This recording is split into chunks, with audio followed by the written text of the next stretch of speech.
Duff was a great player, man. I mean, I learned a lot from Duff as far as like the position of defensive tackle. Um, Duff was one of those really strong, gifted guys that was, Mm. you know, he was an animal on the field, man. He just, when you play for Dan Brooks at that position, the stuff that Dan taught us, it showed how great we were. And with Bill Duff, he was a starter. He played in front of me, and back then it was hard to get playing time with those guys in front of you like that. So I had to sit back and wait till my turn, as they would say. You don't have enough hours to get on this field yet. And Bill Duff was just a good guy, man. Good player. He's gonna be one of Tennessee's best defensive tackles that go down in history. He's gonna be a good guy. Hey, when you say that, Billy Ratliff, you say you don't have enough hours. That says a lot. That explains a lot right there. When you look at the people that we had on that squad at the time, it was great players behind great players. Mm-hmm. And you say, you didn't have enough time or enough hours. So when you got your time to shine, you got in there and did what you had to do and possibly tried to make the best out of it. But Bill Duff, he was strong, and you didn't expect him to do some of the things he was doing. He was a big guy. Bill Duff was 6'3", probably 250. But he wasn't real fast, but he was quick, and he knew how to use his hands. Mm-hmm.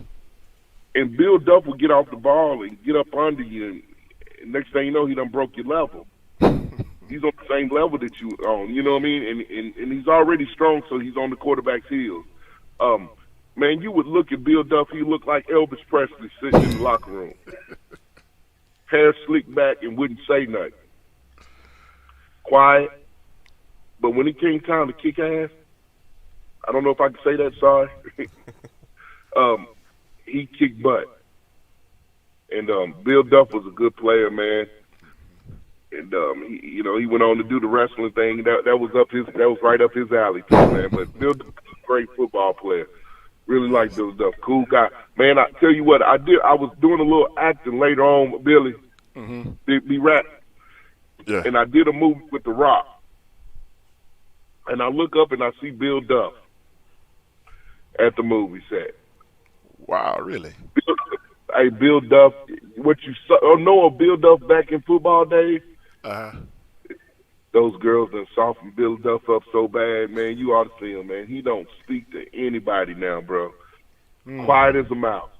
And he was a real hype guy. Oh, my God. He didn't even seem like the same Bill Duff. It made me nervous. Oh, wow. To not see him really, because he got wild when he was on the field, and sometimes he was wild. Mm-hmm. But man, Bill Duff probably spoke 30 words to me. Oh, wow. And, not just he's grown up, he's a quiet guy, good guy, calm now. He's real calm now, man. Okay. But, yeah, man, the old Bill Duff. You ever saw that TV show he was on called The Human Weapon? I seen it. That's how Bill Duff was, man. Bill Duff was a warrior, man. I'm gonna tell you about that's my dude. Let me tell you something. As a safety, the linebackers, you always like to have good linebackers. So I'm gonna tell you something. As a safety, it ain't about your linebackers because you, as a strong safety, I'm the fourth linebacker anyway. It's the defensive line for me. I played at Tennessee and we had the best era of defensive linemen ever, in my opinion. We had my freshman year was Steve White and Leonard Little, and then you had Billy Bam, Bill Duff, Ron Green. Then the next year and every after that we had Billy Ratliff, Don Walker added to that, Jeff Coleman, Sean Ellis, Jonathan Brown. Man, Corey Tech, that defensive line was so good it was ridiculous. But Bill Duff was going to get it done. You could put anybody in at the start. You didn't lose nothing. That's what you call recruiting. Like, that was recruiting back in the day. You had linemen and players. You take one player out, you don't lose nothing. You don't lose a beat. You don't miss a beat because they all the same. They all good. But Bill Duff was crazy. You hear me? When I say he was crazy, he was certified for crazy on the football field. One of the best dudes you can meet off the football field, but on the football field, Bill Duff will kill you on the football field. Yes. He was the human weapon for real. Bill, how you doing this morning, my man? I'm doing really good. Rat, how are you, big guy? Man, I'm blessed, man. Hey, I just told everybody, man. Great day to be alive, man. I'm trying to get better today, man, and do right by what I do every day, man. One day at a time, man. How you doing, my Yeah. man? Tell everybody what's been going on, man. Just, enjoying my time here in quarantine, just like everybody else.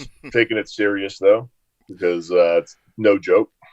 Yeah, man. This quarantine thing, man. So how are you holding up with that, man? I mean, everybody asks me, what am I doing? Am I bored? And I was like, man, hey, I'm from the country, man. Hey, we don't get bored. We find things to do. Hey, that's every day of my life is boring. I just find a way to make it happen.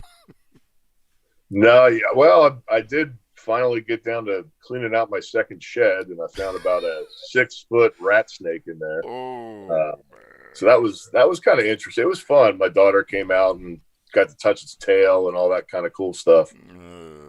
See, now I'm a country boy, but hey, long as you messing with those snakes, you can keep your snakes, man. That's one thing I'm not gonna deal with is snakes. No. Well, I'll tell you, they don't bother me. But when I was in Cambodia once, doing a TV show, they made me try some. I had to eat a bite of snake, and they do not taste like chicken. They don't. Somebody was trying to tell me that. Somebody, yeah, man, snakes taste like. I said, no, it don't. No.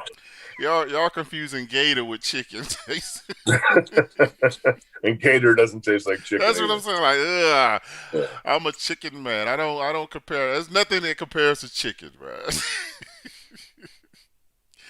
Oh man, Bill, hey, you was telling me this, man. I mean, hey, I was gonna let you say, but what are you doing? I mean, I heard that you're writing something that I didn't know you was a writer, man, until you reminded me what you did with your major when I was first there. Tell everybody what you're doing, man. So I just released a my first novel. Got printed up at Page Publishing up in New York. It's a serial killer novel, all fictitious. It's set in a little town I grew up next to in New Jersey, called Riverside, New Jersey. It has a spooky clock tower, so it's kind of set in the shadow of that. And it was just released, so it's a very mature book. It's for grown-ups. But if you want to, get scared, and if you like Stephen King and books like that, just go to Amazon and type in "Meet Mr. Brackstone." That's the title of the book, and hopefully you'll like it. Other than that, I work a night job at a casino as an executive up here in MGM in Washington D.C. Man, Bill Duff right out here in the casinos, man. I can't even imagine you being like that, man. I'm just picturing you right now. It's like almost like a movie, thinking of you doing being the executive in the casino, man, walking up like the mafia and all that. Uh, No, no, nothing like that. No.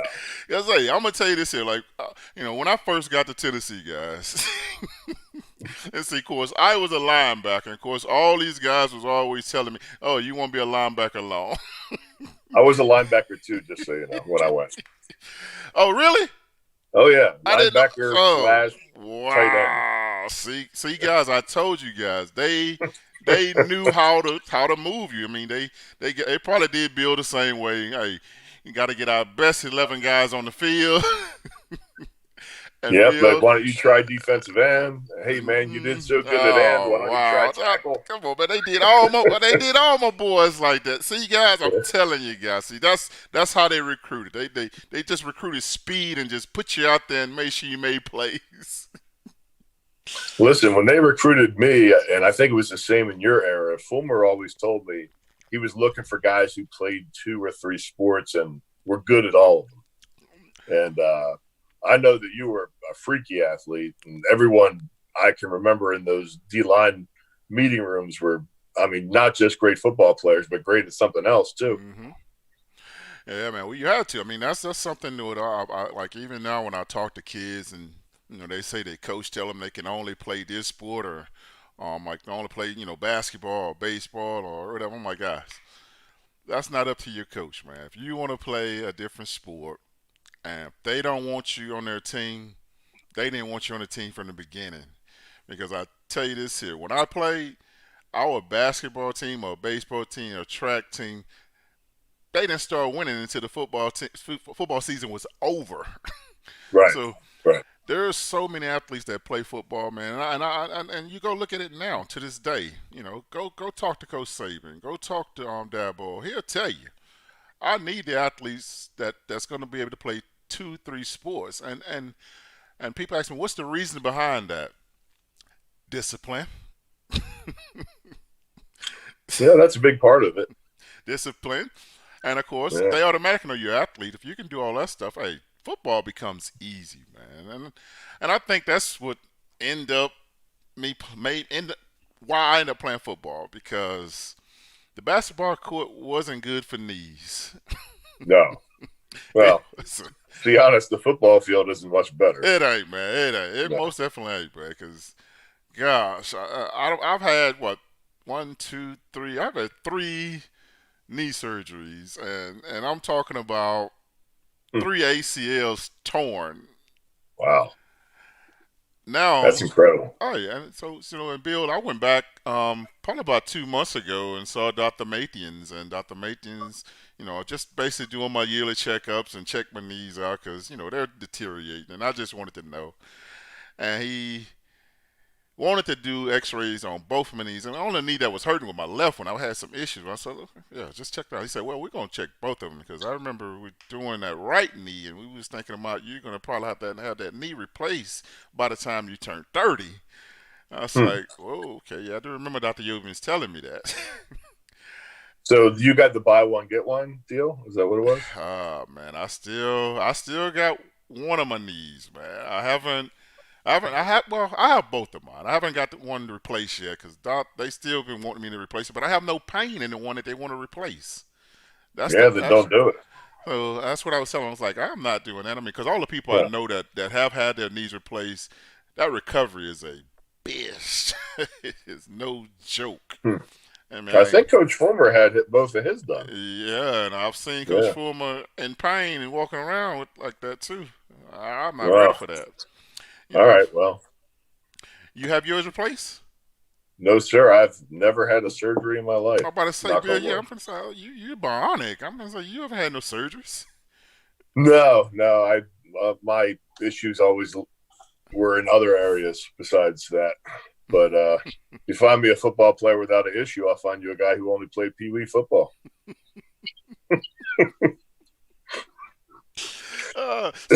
So back to this novel, man. It's like, what made you write this novel? Well, I always wrote. So coming out of high school, I was in a group called Quill and Scroll, which was a writing group. And I got to Tennessee, and I wanted to be an English major. So my first 2 years, I took a lot of classes along those lines. But just that part of it didn't work out, and I switched over into sociology, which I loved as well. But those two kind of met in the book because it's, we all know stories like Silence of the Lambs and stuff like that. And I always gravitated towards the Stephen Kings and the genres like that. So that's really where it came from. And it's something I wanted to do. Everyone should sit down and make a list and say, hey, what is it that drives me and makes me want to wake up in the morning? And I love working at the casino. It's really cool. It's entertainment, but that's, that doesn't drive me to want to do it. But writing does. So I'm already halfway through my second book, so this won't be the only one. Oh wow, man! Like, Bill, I don't tell you this here, man. Like, of course, Jeff Coleman. He's gonna be on us when he actually sees this. He's gonna say, "What you doing with Bill Duff on the show, man?" Well, he doesn't like white people, so. Hey, Jeff. JC, he's always been hell on everybody, man. It don't matter who it is, what it is, he's going to give you hell regardless, man. Like, you can be the best at whatever you do. JC is better. Absolutely. Well, every team has that guy on it, and ours, JC was definitely our guy. Gosh, man. I wish I had him on the show right now, man. Sometimes I'll take the opposite direction of whatever he's taking on Facebook just to get him in an argument. Hey, when JC went quiet, I think he was off for probably like a 2 weeks or something like that, and and you could tell people missed him because when he signed back up, Well, he was in Facebook jail, right? they, they was like Jeff, where you been? And like they didn't even worry about his title. They was like, where you been? And see me like I love JC, man. Let me tell you what I live like on Facebook, man. Like if I see somebody that has something that's just crazy that they're talking about, I'll tag Jeff in it. Tyron Robinson does the same thing. You guys are just stirring the pot. And see, I'm looking for Craig King, man, because Craig was the same way though. I haven't heard about or seen Craig on Uh, anything social media wise. no, that's one thing about. There's two people that you probably won't ever see on social media. That's Craig King and Al Wilson. They're not gonna mess with that platform. Al, that might be a safe choice with the guys who are out there on social media. Al, he would not do it, man. So many people try to get him to do it. Like Fred White, he's down there. George Kidd is they all in Atlanta. They always try to get him to do it. He's not gonna do it. And Craig, no, he's too private, man. He's too private. He won't let nobody see anything he's doing, man. He'll be afraid someone is gonna tell him to show his feet or something. Yeah, I mean, I see Al plenty on Fred's Facebook, but, I know he doesn't have his own. He won't never do his own. He'll always take like the pictures or anything like that, and Right. he'll do like a little video for the kids or something. But he won't do nothing. He won't do anything himself. No. Hey, maybe that's smarter, but Yeah. who knows? And I was like that for a long time, and because to this day I still have yet to post anything like a picture, or anything like personally, anything like. Everyone said, "Man, why you don't put anything up? Like you don't even say happy birthday to people." I'm like, man, that's not my. I don't do that. Like I don't do it in real life. Like I remember my wife one time asked me, oh, what did the football like? What did your defensive line do for you guys like on your birthday? Did they like cake? I'm like, no, they didn't make the cake. That wasn't how it was. You might get some mud cake from Mrs. Brooks. That's it. Hey, that was all in one.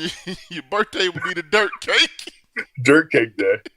Everyone gets to share. Hey, Miss Kathy, she's actually she still makes it, man. Like if you ever need it, she'll ship it to you.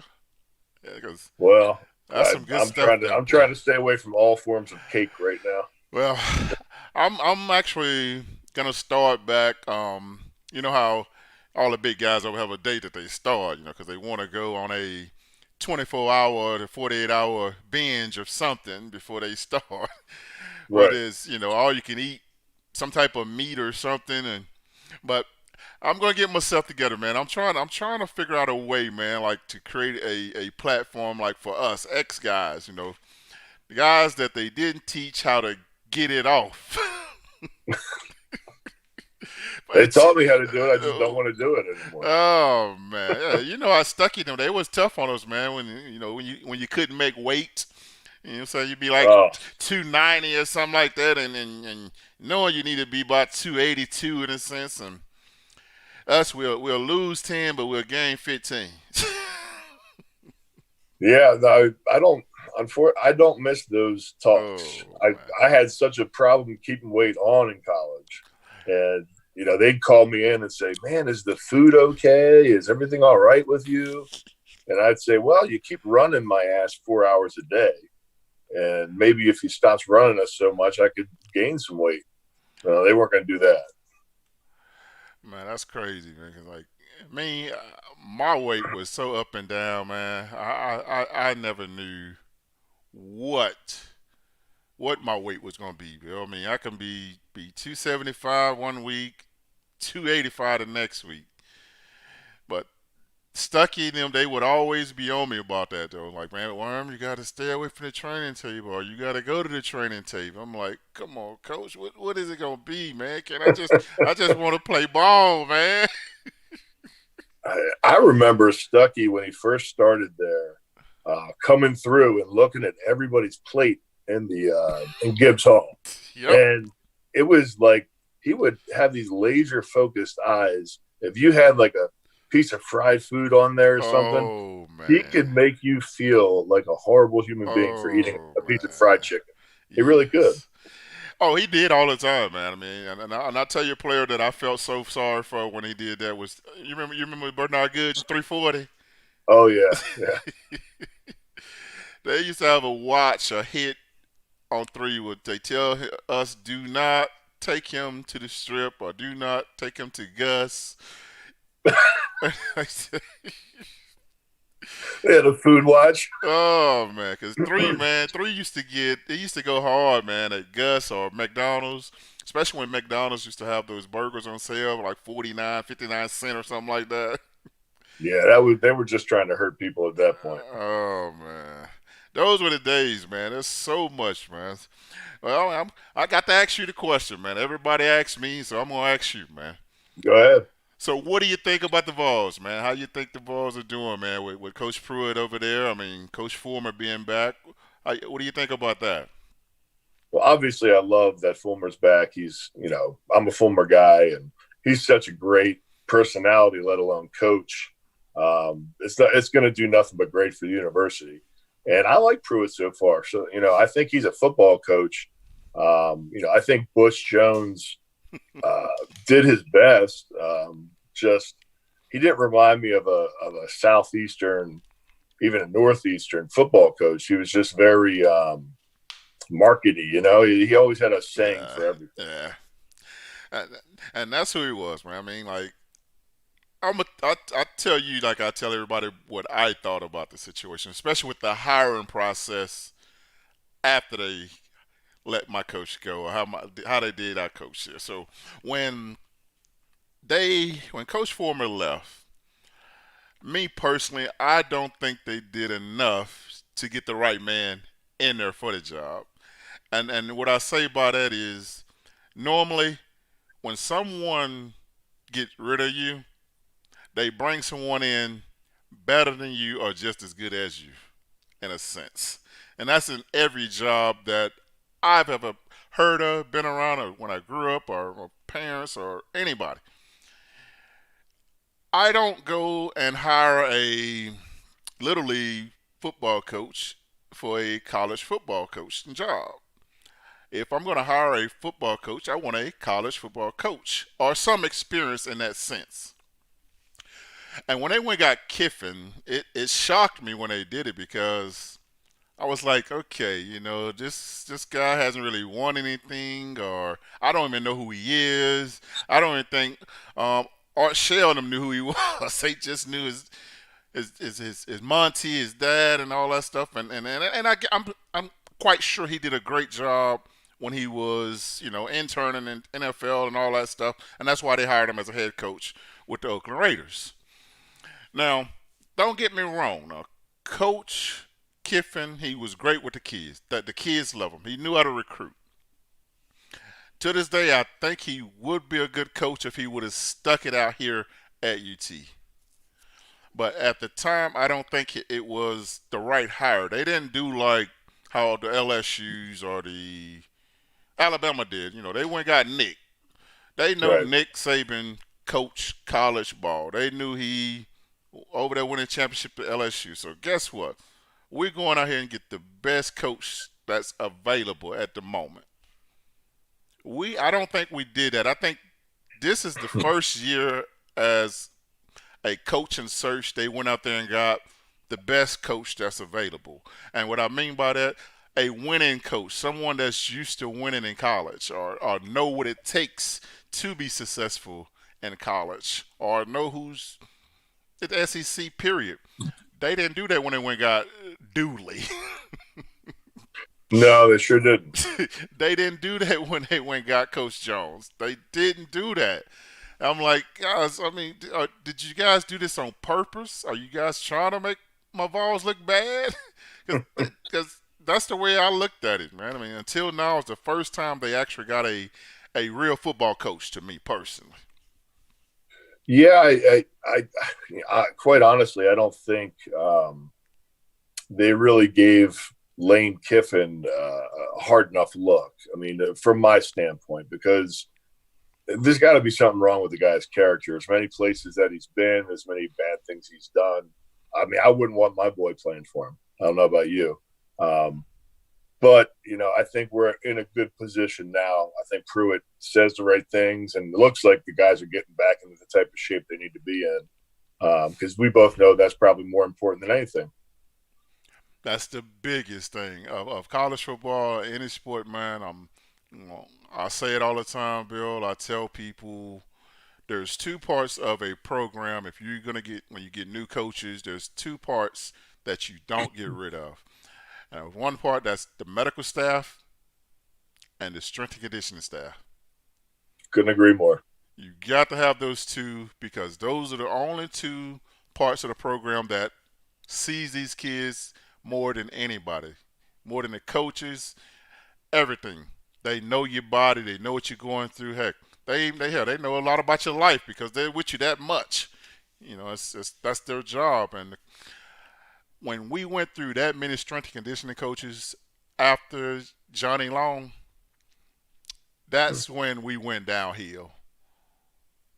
Well, I mean, if you look at the Men of Summer photos and those like types of things we did back then, we were freak shows. I mean, people would look at us when we'd go through, movie theaters or hotels, and it was like, oh my God, look at those guys.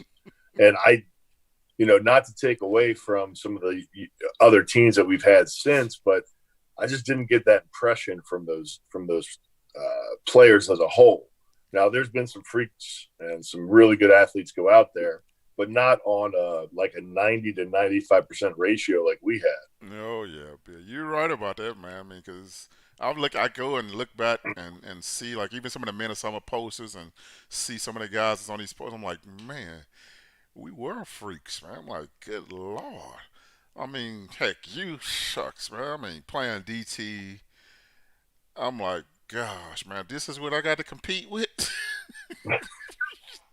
I'm like, hey, I remember when they moved me down to D-line and Coach Foreman gave me that crazy speech, had me hyped up in my head, talking about we got to have, I think you're one of our best 11 players, Billy, on defense. And this sounds familiar. Sing it. Let me hear it. And Come on. He said, you're playing linebacker right now. We got plenty of guys over here. I think that, if you move down here to defensive end, you got a great chance of playing. And I think you're one of our best 11 players on the field. And we got to get our best guys on the field. And I think you're one of those guys. And, he got them little hands, his fingers crossed over there with them little beady eyes on you. And he's not going to take them off you until it's like a staring contest. Until you turn your head, he's gonna blink then. And Bill, and I remember when they moved me over there to DN, and they told me who I was going to be what side I was going to play in. I'm like, okay, so I thought I was the best 11, and you got me behind number 1. Leonard Little. Yeah, you're not starting, buddy. But then I realized what they did, man. They had different packages back there where they wanted us like playing the 3 technique when we played the bear stuff, like how you was hell playing that zero or that right tackle. It was crazy, man, how they put things together that made us so good, man. Well, I remember I think I ran like a 4.68 or something like that, 40 the senior year. And I remember being the slowest 40 time among the started defense. And I'm like, how is that even possible? That's crazy, ain't it, man? I mean, it was just, and then get the guys who were, you and Darwin and JC, the guys behind, a lot of people don't know they're pushing the starters for playing time. And like everyone says, from that generation, Jonathan Brown, Leonard Little, I go, you don't realize that these guys didn't have a good game. They literally got less reps. That's how good everybody was in the room. Yes, and I'm telling you, that's where it started at with you guys, man. Like, what class were you, Bill? What class did you come in with? I came in.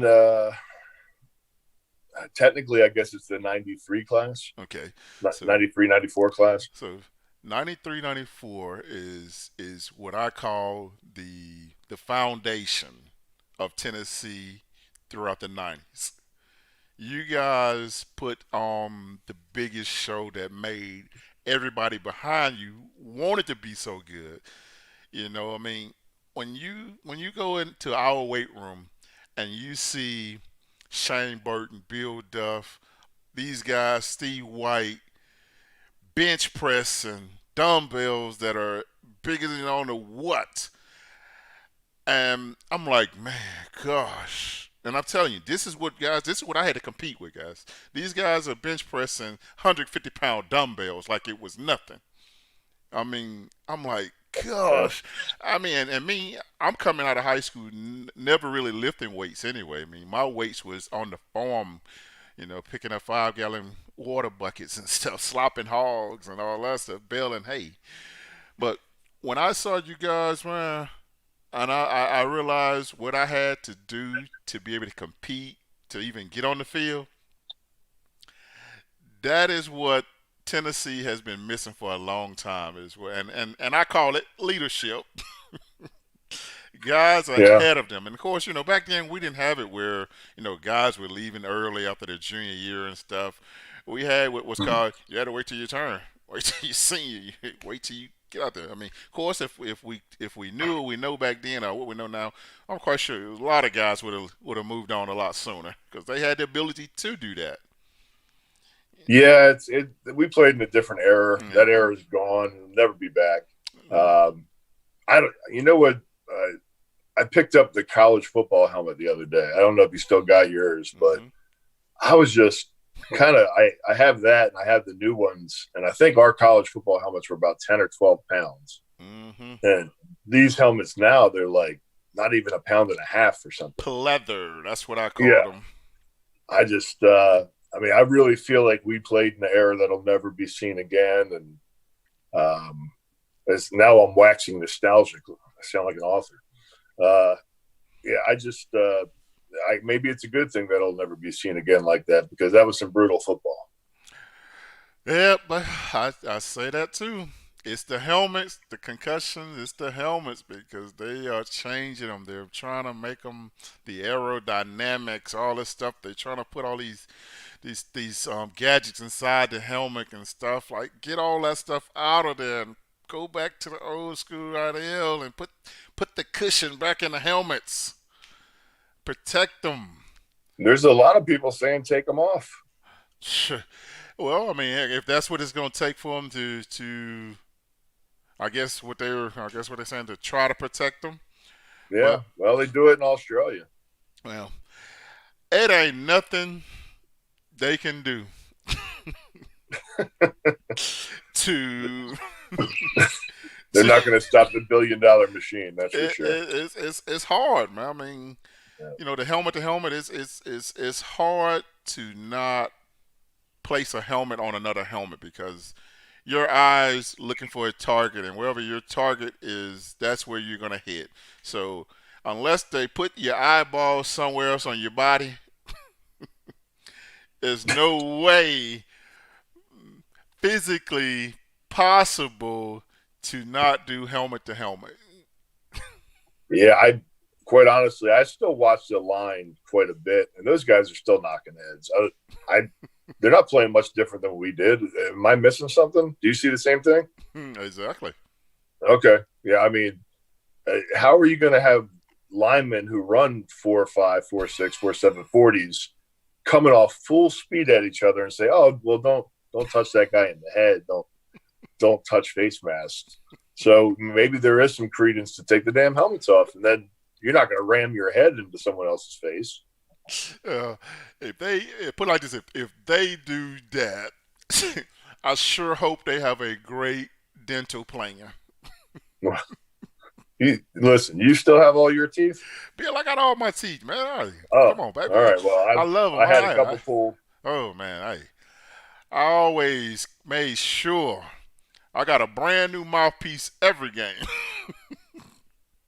I had a collision in pro football with my mouthpiece in. I cracked my back molar into 4 pieces. Yeah. Well, Bill, you was blessed and fortunate enough to make it to the NFL, man, because once you got to the NFL, you was playing with nothing but football players.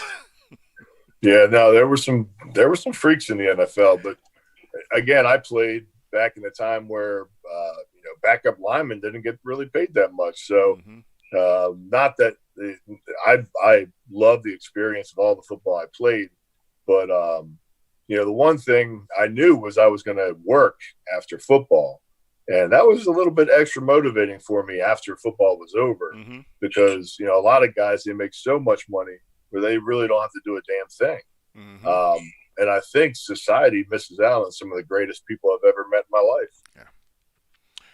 Some of these leaders and men who've really moved mountains on the football field, they think it's over once they stop playing. But I think that's really when all those lessons you learn should be put to use. That's where it should just start. That's where it's just beginning. Life. The real world, as I call it. Yeah. Oh, man. Hey, I'm going to go over to the chat, man, because I think they're talking about you over here, Bill. Let's go over and see what's going on, man. Let's see what we have here. Who we have on here? Let's see. Where's my chat? Hey, my buddy Mike Curcio is on here, man. He's from New York, man. Oh, how you doing, Mike? He played with Townsend, man. He says that's the real UT. He's a Tiger. Yeah, man. Hey, so he's like, hey, Bill wore that 50, old school. He said the technology has changed. Yes, it has, man. Yes, it has. Well, when they give you 50 at UT, they have no idea where you're going to play. Hey, you see look what they gave me, Bill. Yeah, you're 40. They gave me number 40. I'm like, hold on, man. I started thinking about that too. I was like, those freshman practices when they trying to figure out where they gonna play yet, offense or defense. They got you, trying your tight end or this here, and they had me doing tight end, and I was like, hold on, man, because I went back and I called my people at home, and I was like, man, they got me a tight end throwing me balls, man. They said, well, you if you don't want to play offense, you might want to stop catching balls. Yeah, drop them balls. So that next practice, when they went out there, that evening practice, Bill, I'm dropping everything, man. I'm out there. I turned from having soft hands to just straight brick hands. Well, now you know how Jeff Coleman feels every day. His hand, he couldn't catch a cold. I remember those when Dan Brooks would throw us those balls, and Caldwell before the game. I don't know if he ever caught one. Yep, him and Leonard Little both. Leonard always talking about like when he thought he was act like he's gonna catch a pick, and he always point his hand to the end zone like he was gonna get down there to a touchdown. Right. I'm like, hey man, you got to catch the ball first. It pissed him off so much when I scored that touchdown on Ole Miss. He never let me hear the end of it, and that's a guy who never says anything. Oh man, yeah, Kershaw said, "Hey, yeah, man, we to beat that ass." Loves Bill's motor when he played, man. That's one thing about Duff had, man. He had that motor, man, with those hands. When he used those hands and hips, and man, it just he made it look so easy. And then of course, when I tried to go out there and mimic it didn't work. Well, I always tell people this. You had probably one of the quickest get-offs I've ever seen in my entire life. And I don't think anybody would argue that. And really, because you never know when that moment's going to come in any game. That was your defining moment as a volunteer in the Arkansas game. And you know that better than I do. But if you didn't have that get-off and they didn't take that linebacker tournament to an end who turned into a tackle, there would be no national title for UT in '98. That's true, man. That's true, man. I mean, that's that. B, I don't know if you had a chance to ever even watch that Arkansas game, man. Yeah, I've seen it. Bill, you know that Yeah. that series. I pretty much played the whole game. Me and Jeff. You know how we alternate. We rotate. We go 3 plays, and of course, you always have one guy that's a senior that never want to come out the game, but even though they out there broke off and tired. Yeah, that was never me. So, I'm going against this kid, Brandon Burrsworth, man, and Bill. When I say the man was a technician, man, he didn't look like that on film when we were watching him, Bill. And that's funny. This, of course, all our linebackers how they talk trash to anybody and anybody, man, and of course. And I tell everybody to this day, they activated Brandon Burrsworth on me, man. And it sucked because this man, Bill, when I say, who would I compare him to? Everybody was telling me he was a freak of nature with his hands. Remember how everybody used to talk about Larry Allen? Yeah. And get his hands on you, it's over. Right. Well, that's how it was with him, man. It's like every time you hit this man, it's almost like you was getting a stinger or just something. I'm like, shit.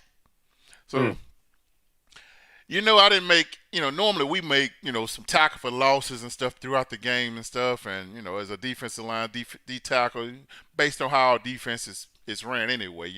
We run G-aim or anything like that, we're going to make a play in the backfield. Yeah, gap shoot.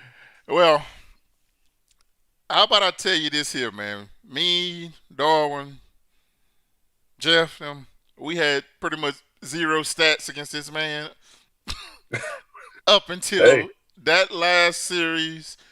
I made a tackle for loss, and then I pushed him back, and he tripped over. That's the only stats we had on the board, Bill. Make the play when it counts. This man was something else, man. I'm telling you. I mean, he was probably one of the best offensive linemen I ever played against, bro. And I played against a lot of good ones, especially at UT.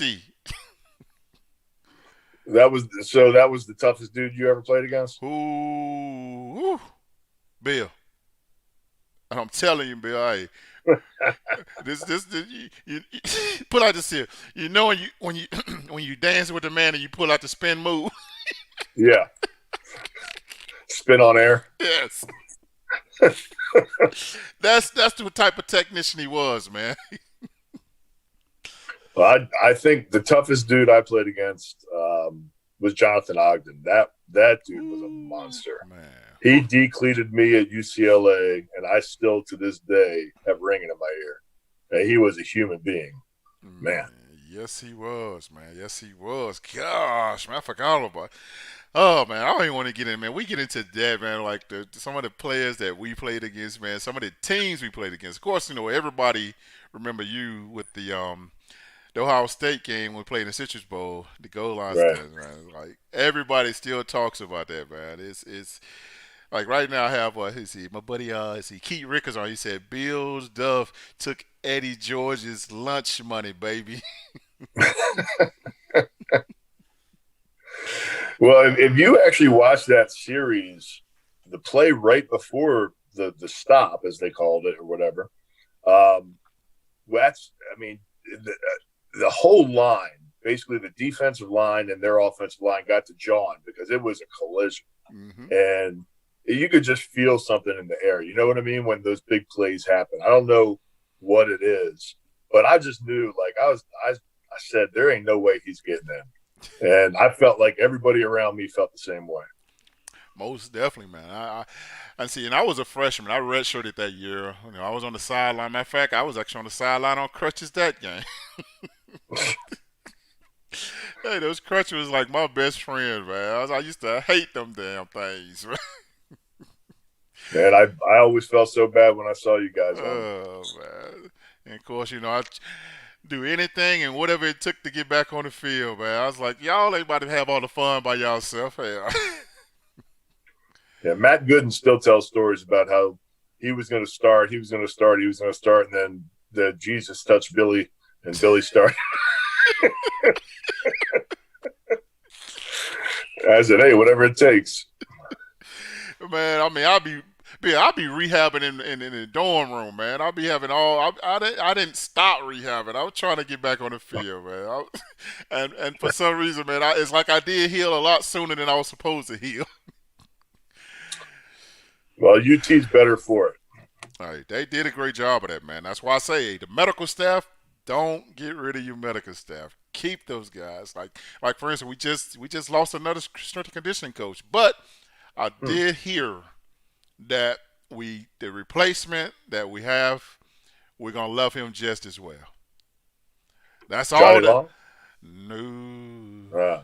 Well, that's the only move that would make me happy. Well, Tommy Moffitt or Johnny Long. Oh man, everybody keep forgetting who Tony Moffitt is. They don't realize where Tony Moffitt is at and what he's down there creating. He's creating those monsters that we had. And if you at LSU, you go look at what they got down there, and you go down there and look at that D line what they be doing at LSU, man. It looked like spitting images. They look like UT in the 90s. Exactly. Yeah. He is still using old school steel. Yeah. He didn't switch to these cables and ropes and stuff. Yeah, I've seen the Pilates stuff that Brady does. How long is that going to hold up before he gets something broke? Especially at Tampa now. What is he thinking? Tampa. Oh man. So what time you normally work? Are you a night owl or are you? Well, yeah, usually that's when casinos do business, but right now not at all because of this crazy virus. We're shut down. We'll probably be one of the last things allowed back open. We usually do about 12 to 24,000 people through our place a day. So if you're trying to cut down the amount of people, touching or being around the same area, casinos need to stay closed for as long as they need to stay closed. Everyone's got to be smart on this. You're right about that, man. I mean, because if y'all open that casino up, man, you know how many people flying up in that place, especially with these checks they're getting right now. I call it stimulus rich. You already know it, man. They'll be in there trying to luck. Hey, they're in there black or red with 1,200 on the line. People have never bet $100 a hand before in their life. Oh, they got 12 chances, baby. Oh, that's crazy, man. I can't do it, man. I go in because when I do go to casinos, I have my budget and my budget only.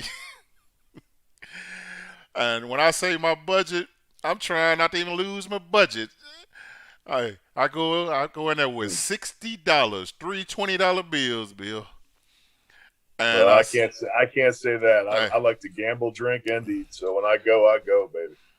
See, and the reason I do that is because the people that I have with me is probably gonna waste about $2,000-3,000 in this place, and I gotta win this money back. So I got to slow play this $60 at the blackjack table until I know what they lost.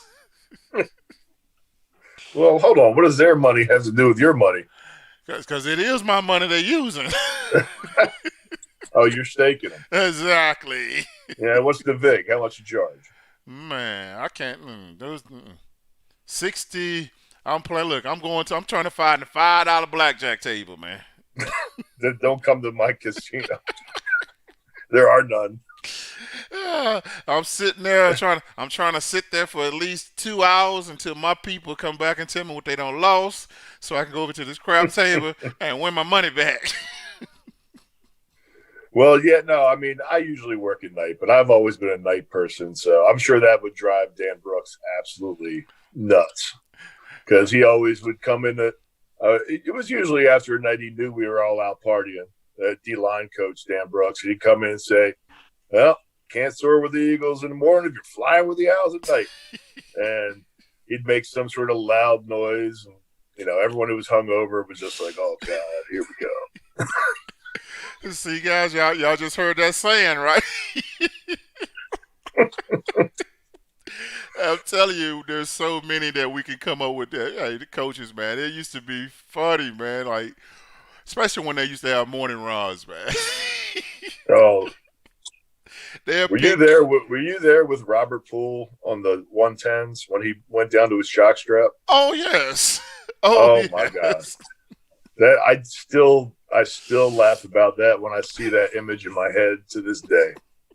Ah, Hey, Poole was gonna make them 110s, man. he made them. He made them. He said he wasn't going to do them over again. 110s wasn't no joke, man. And to be honest with you, I only had to run them twice ever. And first time, that's that freshman year. You got to go. They make you do 8 or whatever. Right. And then the real times. But by the time I had to do the real times, Mike Rollo had done excuse me from doing that kind of stuff, and he had introduced me to what's called the pool rehab. And the pool Well, rehab. got you better. Oh man, but the pool rehab, it was weird though, man. I mean, especially back then, you didn't really want to. I couldn't really swim like that, and they bring you to the Olympic sized pool over there in the aquatic center over there, and the pool like 30 feet deep. They want to put this little small vest on you, thinking it's gonna hold me up. I'm like, no, man, we need to go over here into the 6 feet. I remember rehabbing over there with Big Richard Howard. Oh my God, dude! And he had hurt his ankle. I hurt my ankle, and they're having us do just like plyometrics in the water. And Big Rich slipped, and Big Rich couldn't swim, so he started flailing around like he was drowning, like I'd never seen in my life. And everyone's just screaming, "Stand up, stand up," because he's 6'9". I think remember Blair Braswell. I think he was there for that. Man, was that a funny time? That is too funny. Our Big Rich gonna be like that, man. And he playing Debo on the team. Big Richard Howard, man. I remember that dude, man. He Debo'd me plenty of times. I had one of my first classes. Big Rich sat right next to me at UT. We're taking the class. First test comes around. And he looks over at me and goes, "You're going to let me see your answers." And I sure did. I let him see every answer I wrote down. Oh, man. I'm going to tell you how he got me, though, Bill. It was like during the summertime, ain't nothing going on or whatever. And Big Rich looked at me and said, "Hey, Warren, we're going to go to Cotton Eye Joe's." I'm like, "Cotton Eye Joe, man. Cotton Eye Joe's." I've never been to Cotton Eye Joe's. I'm only 17 years old anyway at this time. And he's like, "Man, we're going to go to Cotton Eye Joe's." "Man, I ain't going to no Cotton Eye." "Oh, you going to go to Cotton Eye Joe's." "All right, Big Rich, I'm going to go with you, man." "All right, man." We get out to Cotton Eye Joe's, and of course, my ID, I'm not 21, so I can't, get into this place. And he's like, "Oh, you ain't got to worry about that." So we get to the front door, and the guy say, "IDs." And Big Rich looks at him, and like, "Oh, you guys are good." And they let us in. I'm like, "What?" And of course, from there, it was the crazy experience of my life. Big Rich knew everybody. Get in there, big teddy bear, all the women in there. He got all of them in there, kikiing and laughing and all this stuff. I'm like, who the hell is this dude? He was pretty good with the ladies. I was like, who is this man? Man, if he just had a quick first step, he would have been a beast. Yep, you're right about that, man. When you it's one of those situations, Bill. Guess who's in front of you? Yeah. Freak. Gosh, is the lineman that we had, gosh. Yeah, he wasn't going to beat Jason Lehman out. No. And then Chad Clifton. Yeah, sorry, you're in trouble. Gosh, man. That's a lot of players, man. A lot of skills, man. Well, hey, Billy, I know you got to go, brother. Thank you so much for having me on your show. Most definitely, man. And that's what I'm finna let you know, man. We're going to get up out of here anyway, man. Bill, hey, thanks for coming on, man. Hey, this won't be the last time, man. I'm going to try to get a segment with 5-6 of the ex-athletes on here and do like a round table, man, and we're going to shoot the stuff here and have a good time, man. Hey, thanks for coming on, Bill. Hey, love you, man. All right, love you, Big Rat. Take care, boss.